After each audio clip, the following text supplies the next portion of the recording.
So I have a question from a buyer who says, like, what are the key things to look for in an agreement of purchase and sale? Usually we find, and this is just kind of the common way that things are done, and kind of how things have evolved, is that lawyers don't really get involved with the agreements of purchase and sales until after they have been firmed up. I know many lawyers and myself, we like to get involved earlier on in the process if possible. It is a good idea to have that reviewed by a lawyer, and I know you do a great job of doing that. You will run non-firm agreements by me, so we can actually still do something. So things to look in there are definitely the dates. I would say that the dates are very key in agreements of purchase and sale, and they actually mean something.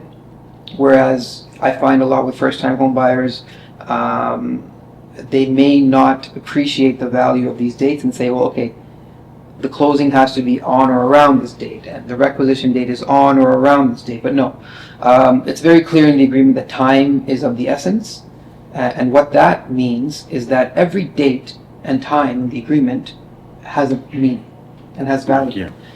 And so be very wary and clear and understand the dates that you are putting in the agreement, and know that you need to be in a position to close by that date. Other things to look at is definitely for conditions, especially for a buyer.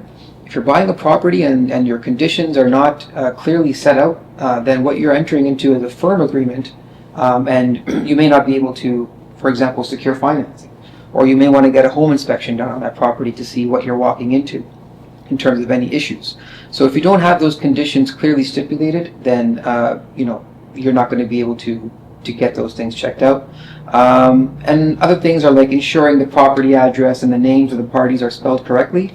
Again, sometimes people don't see the value in that, but especially when you're buying and you need to get a mortgage, I've seen mortgage deals get delayed because of little issues like this, where the names were spelled incorrectly. Spelling mistakes. Spelling mistakes, yes. Yeah, so these are kind of key issues.